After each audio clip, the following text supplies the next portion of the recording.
ਅੱਜ ਦੀਆਂ ਖਬਰਾਂ ਵੱਲ ਚੱਲੀਏ। ਵਾਸ਼ਿੰਗਟਨ ਪੋਸਟ ਰਿਪੋਰਟ ਕਰ ਰਿਹਾ ਵੀ ਯੂਐਸ ਤਾਂ ਇਰਾਨ ਲਗਭਗ ਲਾਗੇ ਪਹੁੰਚ ਗਏ ਆ ਡੀਲ ਦੇ, ਤਾਂ ਕਿ ਜਿਹੜੀ ਜੰਗ ਆ ਉਹ ਖਤਮ ਹੋ ਸਕੇ ਤੇ ਸਟੇਟ ਆਫ ਹਾਰਮਜ਼ ਨੂੰ ਖੋਲ੍ਹਿਆ ਜਾ ਸਕੇ। ਪਰ ਇਹਦਾ ਜਿਹੜਾ ਅਪਰੂਵਲ ਆ ਉਹ ਪ੍ਰੈਜ਼ੀਡੈਂਟ ਡੋਨਲਡ ਟਰੰਪ ਤੇ ਇਰਾਨੀਅਨ ਲੀਡਰਸ਼ਿਪ ਵੱਲੋਂ ਹੋਣਾ ਹੈਗਾ ਆ। ਸੀਨੀਅਰ ਯੂਐਸ ਆਫੀਸ਼ੀਅਲਸ ਨੇ ਐਕਨੋਲਜ ਕੀਤਾ ਵੀ ਜਿਹੜਾ ਫਰੇਮਵਰਕ ਡੀਲ ਹੈਗੀ ਆ, ਉਹਦੇ ਵਿੱਚ ਯੂਐਸ ਤੇ ਇਰਾਨ ਦੀਆਂ ਫੋਰਸਿਸ ਜਦੋਂ ਹੁਣ ਪਿਛਲੇ ਕੁਝ ਘੰਟੇ ਪਹਿਲਾਂ ਡਰੋਨ ਤੇ ਮਿਜ਼ਾਈਲਸ ਉਹਨਾਂ ਨੇ ਇੱਕ ਦੂਜੇ ਦੇ ਉੱਤੇ ਦਾਗੇ ਸੀਗੇ। ਉਸ ਤੋਂ ਬਾਅਦ ਇਹ ਸਾਰਾ ਕੁਝ ਹੋਇਆ ਹੈਗਾ। ਟ੍ਰੇਜਰ ਸੈਕਟਰੀ ਸਕਾਟ ਬਸੈਂਟ ਉਹਨਾਂ ਨੇ ਕਿਹਾ ਕਿ ਜਿਹੜਾ ਟੈਂਟੇਟਿਵ ਐਗਰੀਮੈਂਟ ਆ, ਕਹਿੰਦੇ ਵੀ ਮਲਟੀ ਫੇਸਡ ਹੋਊਗਾ ਤੇ ਜਿਹਦੇ ਵਿੱਚ ਪ੍ਰੈਜ਼ੀਡੈਂਟ ਟਰੰਪ ਉਹਨਾਂ ਦਾ ਅਪਰੂਵਲ ਚਾਹੀਦਾ ਹੈਗਾ ਆ। ਤੇ ਬਹੁਤ ਸਾਰੀਆਂ ਰੈੱਡ ਲਾਈਨਸ ਆ ਇਹਦੇ ਵਿੱਚ ਤੇ ਪ੍ਰੈਜ਼ੀਡੈਂਟ ਇਹਨੂੰ ਰਿਵਿਊ ਕਰਨਗੇ ਤੇ ਕਹਿੰਦੇ ਭਈ ਇਹ ਹੀ is not going to take a bad deal.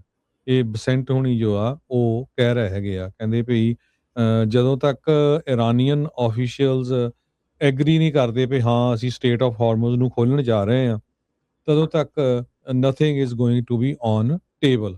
20% ਦੁਨੀਆ ਦਾ ਜਿਹੜਾ ਤੇਲ ਆ ਉਹ ਸਟੇਟ ਆਫ ਹਾਰਮਜ਼ ਦੇ ਥਰੂ ਜਾਂਦਾ। ਇਰਾਨ ਦੀ ਜੰਗ ਸ਼ੁਰੂ ਹੋਣ ਤੋਂ ਪਹਿਲਾਂ ਉੱਥੇ ਕੋਈ ਵੀ ਕਿਸੇ ਤਰ੍ਹਾਂ ਦਾ ਕਿਸੇ ਤੇ ਰੋਕ ਝੋਕ ਨਹੀਂ ਸੀ। ਪਰ ਜੰਗ ਤੋਂ ਬਾਅਦ ਜਦੋਂ ਜੰਗ ਚੱਲੀ ਆ ਤੇ ਉਸ ਟਾਈਮ ਦੇ ਉੱਤੇ ਜਿਹੜੇ ਇਰਾਨ ਵਾਲੇ ਆ ਉਹਨਾਂ ਨੇ ਇਸ ਨੂੰ ਰੋਕ ਦਿੱਤਾ। ਸੋ ਇਹਦੇ ਸੰਬੰਧ ਦੇ ਵਿੱਚ ਉਹਨਾਂ ਨੇ ਕਿਹਾ ਵੀ ਯੂਐਸ ਦੀ ਨੇਵੀ ਜਿਹੜੀ ਆ ਹਜੇ ਵੀ ਆਪਣਾ ਮੈਰੀਟਾਈਮ ਬਲੌਕੇਡ ਉਹਨਾਂ ਨੇ ਕੀਤਾ ਹੋਇਆ ਹੈਗਾ ਇਰਾਨ ਦੇ ਬਹੁਤ ਸਾਰੇ ਪੋਰਟਸ ਦੇ ਉੱਤੇ। ਤੇ ਡੀਲ ਆਲਮੋਸਟ ਕਹਿੰਦੇ ਭਈ ਸਟਕ ਡਾਊਨ ਹੋ ਗਈ ਆ। ਯੂਐਸ ਫੋਰਸਿਸ ਨੇ ਇਰਾਨੀਅਨ ਲਾਂਚ ਸਾਈਟ ਨੂੰ ਬੈਂਡਰ ਆਵਾਸ ਜੋ ਆ ਉੱਥੇ ਹਿੱਟ ਕੀਤਾ ਸੀ ਤੇ ਇਰਾਨ ਵਾਲਿਆਂ ਨੇ ਅਮਰੀਕਨ ਬੇਸ ਦੇ ਉੱਤੇ ਕੁਵੈਤ ਦੇ ਵਿੱਚ ਜਿਹੜਾ ਹਿੱਟ ਕੀਤਾ ਸੀਗਾ। ਸੋ ਹੁਣ ਹੋਪਫੁਲੀ ਇਹਦੇ ਉੱਤੇ ਜਿਹੜੇ ਸਾਈਨ ਆ ਉਹ ਹੋ ਜਾਣਗੇ। ਪਰ ਹੋਣਗੇ ਕਹਿੰਦੇ ਵੀ ਟਰੰਪ ਉਹਨਾਂ ਦੇ ਸਿਗਨੇਚਰਸ ਤੋਂ ਬਾਅਦ ਹੀ ਜਿਹੜਾ ਸਾਰਾ ਕੁਝ ਹੋਊਗਾ। ਹਾਲਾਂਕਿ ਟਰੰਪ ਉਹਨਾਂ ਨੇ ਇਹ ਕਿਹਾ ਸੀ ਵੀ ਆਪਾਂ ਗੁੱਡ ਡੀਲ ਹੀ ਬਣਾਉਣੀ ਆ, ਜਿਹੜੀ ਐਗਰੀਮੈਂਟ ਕਰਨਾ ਆ, ਨਹੀਂ ਤਾਂ ਵੀ ਮੈਨੂੰ ਕੋਈ ਕੇਅਰ ਨਹੀਂ ਹੈ ਵੀ ਮਿਡ ਟਰਮ ਦੀਆਂ ਇਲੈਕਸ਼ਨ ਦੇ ਵਿੱਚ ਕੀ ਹੁੰਦਾ ਹੈਗਾ। ਜੀ ਬਿਲਕੁਲ।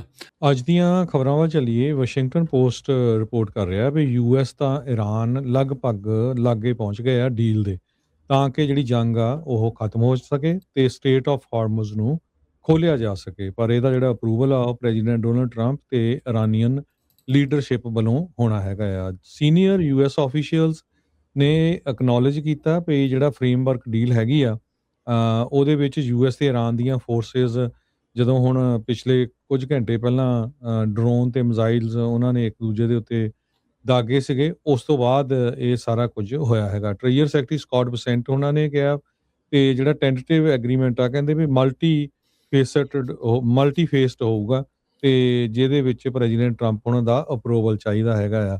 ਤੇ ਬਹੁਤ ਸਾਰੀਆਂ ਰੈੱਡ ਲਾਈਨਸ ਆ ਇਹਦੇ ਵਿੱਚ ਤੇ ਪ੍ਰੈਜ਼ੀਡੈਂਟ ਇਹਨੂੰ ਰਿਵਿਊ ਕਰਨਗੇ ਤੇ ਕਹਿੰਦੇ ਭਈ ਇਹ ਹੀ is not going to take a bad deal.